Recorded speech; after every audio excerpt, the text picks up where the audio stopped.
السلام علیکم. خارجہ امور کے میدان میں ایک بہت اہم پیش رفت ہے کہ پاکستان اور سعودی عرب ہمیشہ سے بہت ہی اچھے اور گرم جوش تعلقات رہے ہیں، لیکن پچھلے کچھ عرصے میں کچھ ایسا تناؤ والی کیفیت بھی سامنے آئی، کچھ بیانات ایسے سامنے آئے جس کے بعد لگا یہ کہ شاید تھوڑی سی دوری پیدا ہو گئی ہے. لیکن ایک آئس بریک ہوئی ہے اور بڑا وزٹ ہونے جا رہا ہے. پرائم منسٹر آف پاکستان اور پاکستان کے وزیر خارجہ دونوں جا رہے ہیں. 3 روزہ دورہ ہے اور توقع یہ ہے کہ دوبارہ سے وہیں سے جہاں سلسلہ ٹوٹا تھا وہیں سے بحال ہوگا اور بائی لیٹرل ریلیشنز میں وہ جو گرم جوشی تھی پہلے سے زیادہ مؤثر طریقے سے تعلقات کو آگے بڑھایا جائے گا. تو آج کا پروگرام ہم نہ صرف پاکستان سعودی عرب بلکہ پاکستان کے بھارت اور ایران کے ساتھ جو معاملات ہیں اس کے اوپر مینلی فوکس کریں گے. اور ہمارے ساتھ مہمان شخصیت ہیں شاہ محمود قریشی، پاکستان کے وزیر خارجہ.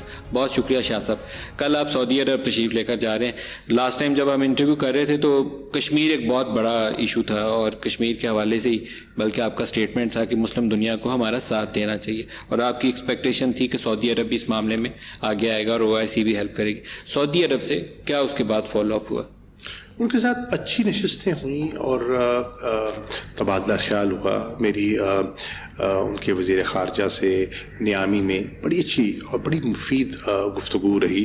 اور آپ کے علم میں ہے جو ایک بیچ میں سے ایک تھوڑا سا ایک ایشو کھڑا ہوا تھا کہ ہم کہیں سعودی عربیہ سے دور جا رہے ہیں، جو حقیقت کے برعکس تھا. حقیقت سے بالکل اس کے برعکس تھی کہ ہم دور جا رہے ہیں. ہاں، پوائنٹ آف ویو ہوتے ہیں. ہم نے ان کو بڑا واضح طور پہ بتایا تھا کہ آپ کے جو تعلقات ہیں ان کی نوعیت جو ہے آپ کے ساتھ جو تعلقات کی وہ اور ہے، اور کوئی تیسرا ملک اس میں اثر انداز نہیں ہو سکتا. پاکستان کا سعودی عرب کے ساتھ ایک جذباتی لگاؤ ہے، ایک روحانی قلبی لگاؤ ہے. وہ تھا، ہے اور رہے گا. اور جو ایک تاثر ابھارنے کی کوشش کی گئی کہ کوئی OIC کا متبادل پلیٹ فارم بنایا جا رہا ہے، اس میں حقیقت نہ تھی اور وقت ثابت کر دیا کہ وہ اس میں کوئی حقیقت نہ تھی. پھر خارجہ امور میں مہارت تو یہی ہوتی ہے کہ آپ اپنے دوستوں، دشمنوں اور دوستوں کے اندر بھی اگر آپس میں کوئی کمپیٹیٹیو کہیں پہ پوزیشن آتی ہے تو آپ بیلنس کر کے چلتے ہیں. ٹرکی، سعودی عرب، ملیشیا، ان کے آپس میں جیسے بھی ایشوز کے اوپر کوئی معاملات سامنے آئے، پاکستان تو دونوں کا دوست ہے، تو کیسے اس کو بیلنس کریں گے؟ دیکھیے، پاکستان کے الحمدللہ امہ کے جتنے ممالک ہیں ان کے ساتھ اچھے تعلقات ہیں، اور یہ سمجھنے کی ضرورت ہے سب کو یہ کہ تعلقات میں کوئی زیرو سم گیم نہیں ہوتی کہ اگر میرا ایک ملک سے تعلق ہے تو دوسرے ملک سے بالکل لا تعلق ہو جائے. ترکی کے ساتھ ہمارے تعلقات کی اپنی ایک تاریخ ہے، اپنی نوعیت ہے.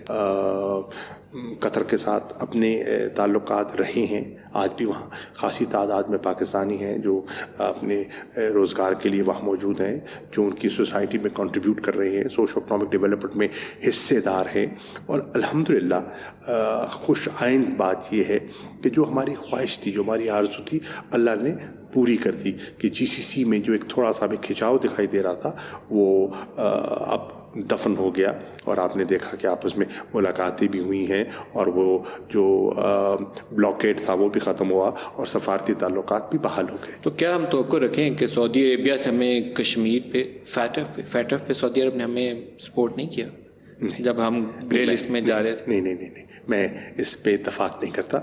فیٹف پہ سعودی عربیہ نے ہمیں مکمل سپورٹ کیا، اور جب ووٹنگ ہو رہی تھی مکمل سپورٹ کیا. یقین جانیے ان کا جو GCC کا فورم ہے اس پہ بھی ہم نے UAE سے بھی سپورٹ مانگی، انہوں نے بھی دی، سعودی عربیہ نے بھی دی، اور اپنی تئیں بھی انہوں نے ہمارا نقطہ نظر سمجھا بھی اور اس کو سپورٹ بھی کیا. جب ووٹنگ ہو رہی تھی اس وقت کیا ہوا؟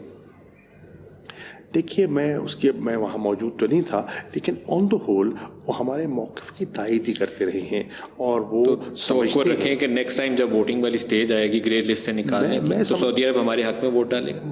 دیکھیے، یقیناً مجھے توقع ہے. دیکھیے، اس کی وجہ یہ ہے کہ پاکستان نے ڈیلیور کیا ہے. جتنے 27 آئٹمس آف ایکشن تھے میری نظر میں ہم نے مکمل کر لیے ہیں. 24 کا تو خود اکنالج کر گئے. 3 جو رہ گئے، میں سمجھتا ہوں کہ اب جو ہم نے اقدامات اٹھائے ہیں وہ اتنے ٹھوس اٹھائے ہیں کہ انشاءاللہ اب اس میں گنجائش ٹیکنیکل گنجائش نہیں ہے. اب ہاں سیاسی طور پر کوئی تلوار لٹکانے کا فیصلہ کر لیا جائے اور کوئی نہ کوئی بہانہ ڈھونڈ لیا جائے کہ پاکستان کو مزید ہم نے کچھ عرصہ گرے لسٹ میں رکھنا ہے تو اور بات ہے. میری نظر میں پاکستان نے جو ٹھوس ایڈمنسٹریٹو لیجسلیٹو ایکشنز جو اٹھائے ہیں اور جو ہماری اوبلیگیشنز تھیں وہ ہم نے فلفل کی ہیں اپنے مفاد کے لیے, کیونکہ منی لانڈرنگ کے ہم خلاف ہیں اور ٹیرر فائنینسنگ کے ہم خلاف ہیں. جیو پالیٹکس ایک فیکٹر تو تھا اس میں, تھا, ہوگا اور یہ رہتی ہیں چیزیں, لیکن ہم نے اتنے ٹھوس اور جامع اقدامات لے لیے ہیں کہ اب میری نظر میں پاکستان کو مزید گرے لسٹ میں رکھنے کا جواز نہیں ٹھہرتا. پر امید ہے آپ کے فیٹیف کی نیکسٹ ریویو آئے تو اگر ٹیکنیکلی دیکھا جائے تو اب پاکستان کو مزید گرے لسٹ میں نہیں رہنا چاہیے. جب مسئلہ کشمیر کا سوال ادھورا رہ گیا, سعودی عرب کس طرح کی توقع رکھتے ہیں آپ سپورٹ ہمیں کرے گا کشمیر کے حوالے سے؟ دیکھیے کشمیر کے ایشو پر جو ابھی نیامی میں ریزولوشن آیا اور 47th جو کاؤنسل آف فارن منسٹرز تھی اس میں سعودی وزیر خارجہ کی آپ اسٹیٹمنٹ رکھ دیکھیں, اس میں بڑا واضح موقف تھا ان کا اس اسٹیٹمنٹ میں, اور کشمیر پر وہ ان کی جو تاریخی ایک جو نقطہ نظر ہے وہ اس پر قائم ہے, وہ اس سے ہٹے نہیں ہیں, اور مجھے امید ہے کہ وہ ہمارے نقطہ نظر کو سمجھتے بھی ہیں اور جو ان سے توقعات ہماری عوام وابستہ کی ہوئے ہیں میں امید کرتا ہوں کہ انہیں مایوس نہیں کریں گے. سعودی عرب سے ہمارے اکنامک ریلیشنز جو ہیں اوورسیز پاکستانی بہت زیادہ تعداد میں وہاں کام کرتے ہیں, لیکن اس کے علاوہ فائنینشیل اسسٹنس بھی مشکل وقت میں وہ ہمیں دیتے رہے. ابھی بھی انہوں نے پیسے دیے ہوئے تھے, درمیان میں پتہ چلا $1 ارب وقت سے پہلے واپس کر دو, پھر اس طرح آئل فیسلٹی والا بھی ان سے معاملہ چل رہا ہے, یا آئل ریفائنری کوئی انہوں نے بہت بڑی سیٹ اپ کرنی تھی, کوئی $20 ارب کے قریب انویسٹمنٹ تھی, وہ چیزیں رک گئیں. ابھی کیا پوزیشن ہے؟ میں سمجھتا ہوں کہ ہم سعودی عرب کے شکر گزار ہیں, انہوں نے ہر آڑے وقت میں ہمارا ساتھ دیا اور ہماری مشکلات کو سمجھا اور ہمارا ہاتھ تھاما. پاکستانیوں نے بھی سعودی عرب کا ساتھ دیا ہے, ہمیشہ ہر آڑے وقت میں ہم نے ان کا ساتھ دیا ہے, اور ان کی تعمیر اور ترقی میں پاکستان کا گہرا عمل دخل ہے. آج سعودی عرب کی جو ڈیولپمنٹ ہے, جو ان کا جو سروس سیکٹر ہے, اس میں پاکستانیوں کا عمل دخل ہے اور وہ اس کو اکنالج کرتے ہیں, اس کو ایڈمٹ بھی کرتے ہیں. میں سمجھتا ہوں کہ ہمارے اکنامک ریلیشنز بڑھنے کے مزید امکانات موجود ہیں. ہمارے پاس ایسے پروجیکٹس موجود ہیں جو کہ ون ون سچویشن کریٹ کر سکتے ہیں, جو سرمایہ کاری کرنے سے ان کو بھی فائدہ ہوگا اور پاکستان کو بھی فائدہ ہوگا. آئل ریفائنری کیوں کٹائی میں پڑی؟ آئل ریفائنری دیکھیے بہت بڑا پروجیکٹ ہے, اس کی نوک پلک درست کرنے میں وقت لگ گیا, لیکن اس کے امکانات آگے بڑھنے کے روشن ہیں, اور مزید جو ہماری اور سعودی عربیہ کی جو اکنامک فٹ پرنٹ ہے اس کے بڑھنے کے امکانات مجھے دکھائی دے رہے ہیں. شاہ صاحب, سعودی عرب میں نہ صرف جنرل راحیل شریف جو ہمارے فارمر آرمی چیف تھے وہ خدمات سر انجام دے رہے ہیں, بلکہ پاکستان ریگولر آرمی وہاں موجود ہے, ایڈوائزری رول میں بھی ہے, ٹروپس ہم نے وہاں اسٹیشن کیے ہوئے ہیں, آرمی چیف اس وقت سعودی عرب میں موجود ہے. یہ جو اسٹریٹجک ریلیشن شپ ہے اس کی بھی ایک اپنی نوعیت ہے اور بڑی ڈفرینٹ ہے, میرے خیال بڑی ڈیپتھ ہے اس کے اندر. وہ کیا سوچتے ہیں آنے والے دنوں میں وہ کیا شکل اختیار کر سکتی ہے؟ میں سمجھتا ہوں کہ آپ دیکھیں گے اس میں آپ کو وہی گرمجوشی, وہی انڈرسٹینڈنگ دکھائی دے گی جو پہلے تھی, شاید اس سے کہیں بہتر دکھائی دے. کیونکہ اگر آپ اوور آل صورتحال دیکھیں تو اس میں پاکستان کی جو اہمیت ہے اور پاکستانیوں کی جو سعودی سرزمین سے جو ایک جذباتی لگاؤ ہے اس کو وہ سمجھتے ہیں. لاسٹ ٹائم آرمی چیف جب وہاں توقع تھی کہ MBS سے ان کی میٹنگ ہوگی, وہ میٹنگ ہو نہیں پائی ڈیو ٹو سرٹن ریزن. اس وقت آرمی چیف پہلے وہاں موجود ہیں. اس وقت بہت ہی ایک انٹرسٹنگ پوزیشن ہے کہ فارن پالیسی کے شعبے کے اندر بعض ایسے معاملات ہیں جیسے بیک چینل کانٹیکٹ ہے انڈیا کے ساتھ, وہ بھی انٹیلیجنس لیول پہ چل رہا ہے, ISI اور را کی بائی لیٹرل چل رہا ہے. فارن آفس کتنا لوپ میں ہے اس حوالے سے؟ فارن آفس مکمل چیزوں سے آگاہ ہے, اور الحمدللہ آج میں یہ اعتماد کے ساتھ کہہ سکتا ہوں کہ فارن آفس کا اور جتنے دیگر مقتدر ادارے ہیں ان میں جو کوآرڈینیشن ہے, جو مشاورتی عمل ہے, وہ پہلے سے کہیں بہتر ہے. میں پہلے بھی وزیر خارجہ رہ چکا ہوں اور آج بھی ہوں, تو میں نے ایک کوالٹیٹیولی میں ایک ڈفرنس دیکھ رہا ہوں. مشاورت ہوتی ہے, ایک دوسرے کو اعتماد میں لیا جاتا ہے اور مل بیٹھ کر ایک راستہ تلاش کیا جاتا ہے. اور یہ جو سیکورٹی انسٹیٹیوشنز کا انپٹ اور فورن آفس کو لیڈ رول دینے کا جو ایک فیصلہ ہے, یہ بڑا مناسب فیصلہ ہے. شاہ صاحب, لیڈ رول میں کون ہے؟ جنرل فیض ہمارے ہاں سے اس پروسیس کو لیڈ کر رہے ہیں جو چینل, اور وہاں سے را کے ہیڈ ہیں اور اجیت دوول آتے ہیں. دیکھیے, لیڈ رول میں تو فورن آفس ہی رہے گا, اس میں تو کسی کو شک و شبہ ہونا ہی نہیں چاہیے. اب دیکھنا یہ ہے کہ جب ایک تناؤ کی صورت پیدا ہو گئی اور شکوک و شبہات پیدا ہو گئے. دیکھیے, مجھے یاد ہے جب میری سشما جی سے ایک ملاقات ہوئی, فارمل ملاقات نہیں تھی, وہ بھی ایس سی او سمٹ کے لیے تشریف لے گئی تھیں اور میں بھی وہاں موجود تھا, تو ہولڈنگ روم میں ملاقات ہو گئی, تبادلہ خیال ہوا. وہ آج وہ موجود نہیں ہیں جہانی. وہ انہوں نے کہا کہ بھئی ہمیں تو بڑی اچھی توقعات ہیں پاکستان سے, لیکن پاکستان کا مسئلہ یہ ہے ان کی نظر میں کہ اگر سیاسی قیادت آگے بڑھنا بھی چاہے تو آپ کے جو ادارے ہیں وہ آپ کو آگے بڑھنے نہیں دیتے. یہ ان کا ایک تاثر تھا, لیکن میں نے کہا نہیں, ایسی بات نہیں ہے. ہمارے جو ادارے ہیں وہ بھی جیو اسٹریٹجک پوزیشن کو سمجھتے ہیں اور ان نازک چیزوں کو پوری طرح ان کی نظر رہتی ہے. لیکن ان پٹ آپ بھی لیتے ہیں, ہم بھی لیتے ہیں. میرے علم میں ہے کہ سیاچن پہ آپ کا جو فورن آفس ہے ہندوستان کا, وہ آگے بڑھنا چاہتا تھا, ہندوستان کی فوج نے آگے نہیں بڑھنے دیا. یہ ایک حقیقت ہے, میں اس کے پوری طرح واقف ہوں. لیکن خیال یہ تھا کہ انہیں یہ اعتماد کی ضرورت تھی کہ بھائی کیا اگر کوئی گفت و شنید ہوتی ہے تو کیا سب ادارے جو ہیں وہ ایک پیج پہ ہیں. وہ جو ایک تاثر دیا جاتا تھا کہ ایک سول ملٹری ڈسکنیکٹ ہے, تو وہ میں سمجھتا ہوں کہ اس تاثر کو اس کی نفی کرنے کے لیے اس قسم کا جو انٹریکشن ہے وہ کئی دفعہ مفید ثابت ہوتا ہے. ایک دوسرا آپ نے کہا کہ بیک چینل, دیکھیے فارمل بیک چینل نہیں ہے. آپ اس کو کیا کہتے ہیں؟ جنرل فیض ملتے ہیں را چیف سے, تو اس کو آپ کیا کہیں گے؟ بیک چینل نہیں ہے. میں اس کو back channel, formal back channel نہیں کہوں گا. اس کو آپ کیا نام دیں گے؟ میں سمجھوں گا کہ یہ they are meeting for last 2 years regularly, پہلے یو کے میں, اب یو اے میں. میں اس کو یہ کہوں گا کہ وہ ایک دوسرے کو صورتحال کے بارے میں آگاہ گاہے بگاہے کرتے رہتے ہیں. سر, آپ سفارتی ٹرمز میں یوز کرتے ہیں نان پیپرز.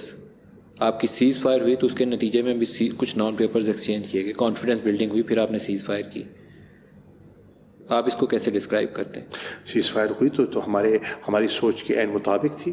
اگر اس میں پیش رفت ہوئی ہے تو پاکستان نے اس کو ویلکم کیا ہے, کشمیریوں نے اس کو ویلکم کیا. تو جو نان پیپرز ایکسچینج ہوئے, کیا وہ پولیٹیکل گورنمنٹ نے فائنلائز کیا تھے؟ پولیٹیکل گورنمنٹ کے بغیر تو آگے چیز بڑھتی نہیں ہے نا. اور میں آپ کو بتاؤں کہ اس وقت جو ہماری لیڈرشپ ہے, جو ہماری ملٹری لیڈرشپ ہے, اس کا یہ خاصہ ہے اور اس میں اس کی یہ میجورٹی ہے کہ ہر اہم ایشو پر وہ پولیٹیکل قیادت کو اعتماد میں لیتے ہیں. ماضی ہمارا بہت سارے معاملات میں لاہور پروسیس ہوا تھا, واجپئی آئے تھے, بس ڈپلومیسی توڑا کس نے ہمیں معلوم تھا. جنرل پرویز مشرف نے اس کو پسند نہیں آیا. وہی جنرل مشرف آگرہ جاتے ہیں تو کسی اور طریقے سے ایکٹ کرتے ہیں, پھر اسلام آباد ڈکلیریشن بھی ہوتا ہے.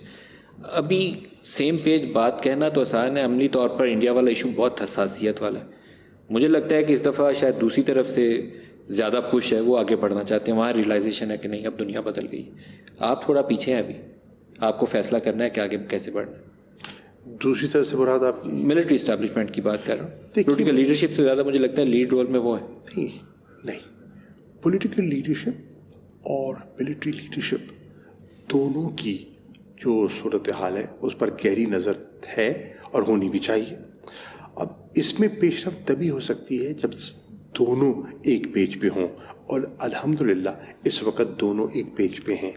انڈیا کے ساتھ ٹریڈ کا ایشو, ایک دن ہم نے فیصلہ کیا کہ ٹریڈ کھول دیتے ہیں, کاٹن منگوا لیتے ہیں وہاں سے, چینی منگوا لیتے ہیں, پھر کیا نہیں کھولتے. جن لوگوں نے, مجھے معلوم ہوا کہ پتہ چلا کہ اس پروسیس کے اوپر کہا کہ نہیں ہمیں گو سلو کرنا چاہیے, اس میں شاہ محمود فارن منسٹر بھی شامل ہیں. ملک صاحب بات یہ ہے کہ ہر فیصلے کے کئی پہلو ہوتے ہیں.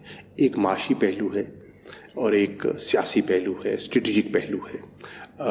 جو economic committee of the cabinet ہوتی ہے وہ صرف معاشی پہلو کو دیکھتی ہے، اور معاشی پہلو کو اگر دیکھا جائے، ملک میں اگر کپاس کی کمی ہے اور آپ کی سارا جو ٹیکسٹائل سیکٹر ہے وہ اس وقت اس کی پروڈکٹیوٹی افیکٹ ہو رہی ہے، پروڈکشن افیکٹ ہو رہی ہے because of a lack of lent جو اویلیبل ہے ہمارے ملک میں، کراپ اچھی نہیں ہوئی، آپ کے علم میں ہے، تو ان کی نیچرل یہ خواہش تھی کہ وہاں سے منگوا لی جائے کیونکہ اکنامک سینس بنتی ہے.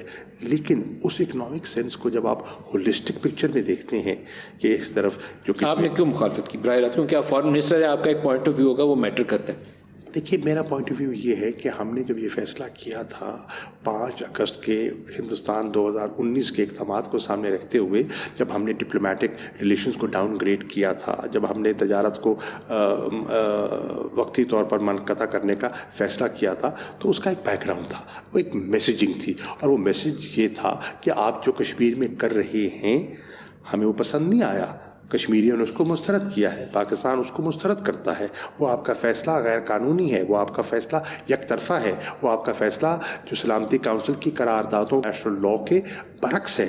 آپ جو ڈیموگرافک چینج کر رہی ہیں وہ 4th جنیوا کنونشن کی خلاف ورزی ہے، آپ یہ نہ کریں. یہ ہمارا ایک واضح موقف تھا. اب اس موقف کو سامنے رکھتے ہوئے اگر ہم کہیں کہ وہ موقف ہمارا کشمیر پر قائم ہے لیکن تجارت ہو رہی ہے، تو یہ ایک مکسڈ سگنل جانا تھا، اور میں سمجھتا تھا بحیثیت وزیر خارجہ کہ ہندوستان کو مکس سگنل نہیں جانا چاہیے. آپ نے یہ کیبنٹ میں پوزیشن لی، لیکن میرے لیے سرپرائز یہ ہے کہ ای سی سی دفتر خارجہ کی اور سیکورٹی اسٹیبلشمنٹ کی ان پٹ کے بغیر انڈیا سے trait is not a normal routine business for Pakistan اور انڈیا. وہ کیسے کر سکتا ہے؟ دفتر خارجہ سے ان پٹ ہی نہیں ہے. دفتر خارجہ سے ان پٹ نہیں لیا گیا تھا. نہیں لیا گیا تھا. یہ ای سی سی نے ایک اکنامک اینگل سے اس کو دیکھا تھا، اور میں ملک پہ نہیں تھا. جیسے میں پہنچا اور دوسرے دن ہی کیبنٹ میٹنگ تھی، تو میں نے کیبنٹ میٹنگ میں اس کو ریز کیا اور پرائم منسٹر کی توجہ اس طرف مبذول کرائی، اور انہوں نے میرے نقطہ نظر کو سمجھا. پھر انہوں نے ایک اسپیشل اجلاس بلایا، اور اس اجلاس میں انہوں نے سب پہلو جو ان کے زیر غور آئے اور انہوں نے میرے فیصلے کی تائید فرمائی. اور اسی طریقے سے جو سفارتکاری کے میدان کے اندر ایک بڑا رول تھا کہ ہم نے اپنے بائی لیٹرل ریلیشنز میں تھوڑا سا ڈاؤن گریڈ کر دیا تھا امبیسڈرز وغیرہ کو. اب بات یہ چل رہی تھی کہ ان کو بھی واپس بلا لیا جائے. یہ شاید ایک پہلا سٹیپ ہو سکتا تھا، لیکن آپ نے اس کو بھی اپوز کیا کہ نہیں، 370 کی پیش رفت کے بغیر ابھی اس کے اوپر نہیں جانا. دیکھیے 370 میری نظر میں وہ اہمیت نہیں رکھتا. تو اہمیت کیا رکھتا ہے؟ 35A 35 ہے.